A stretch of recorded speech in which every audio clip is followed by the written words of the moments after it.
Hi all, hoping that you're well. Happy Friday. Welcome to the weekend, and I hope that you are taking a well-deserved break after a long week of work. Although I'm not sure what the weekend feels like anymore sometimes because the days are blending into one. But I thought I would share this wonderful excerpt from the Prokofiev Violin Concerto Number 1. I almost feel like this is the type of piece that is as close to rock music that you get for the violin, and it's super awkward as well. It's like a molto perpetual where you keep these 16th notes running, but there's so many twists and turns along the way that can confuse the fingers, the brain, and basically the entire learning process as you're trying to figure out how to translate these black notes into actual music. So one of the tips that I can give is always starting as slow as you need in order to not make any mistakes. And I say that because it's so easy for us to try to push the tempo right away and see if we can play it fast. We're like, okay, let's do it. And then I miss a note or two, but I'll just keep on going, or I'll stop and then repeat it at the same tempo. My idea is that you actually find a good sweet spot where it's so slow that it almost feels easy. As easy as something can be, like this. And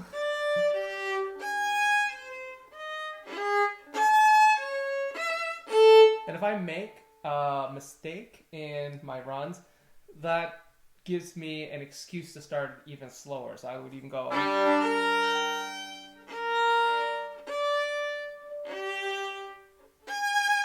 To really give your brain the opportunity to form connections.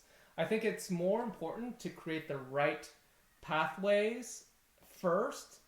It's almost like putting some wiring together. It might be very fragile at first, but then as you continue to insulate that wire and make the connections more efficient, that's when you can start really bringing in the speed afterwards. And there are various techniques that you can do for that as well. So for like a piece like this, the nice thing about it is that we have all these intervals that are already apparent in the slurs every two notes. So we have fifth here, sixth, fifth, sixth,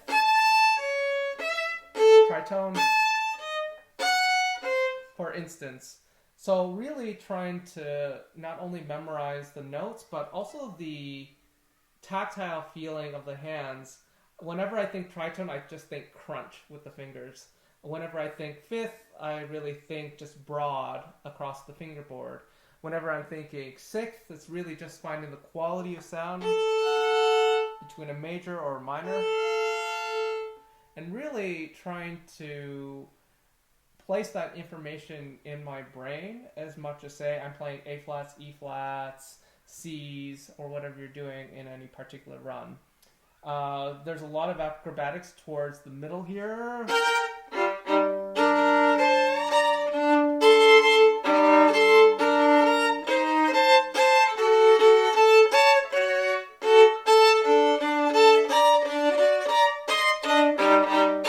So forth and so on.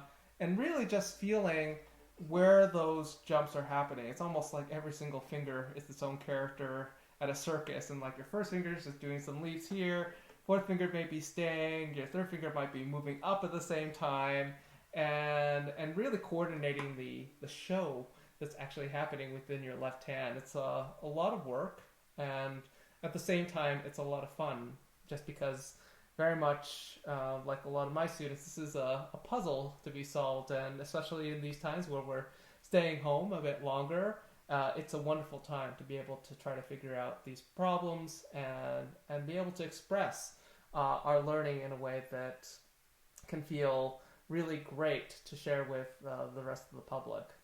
So again, have a great weekend, and yeah, be well. Take care. Bye.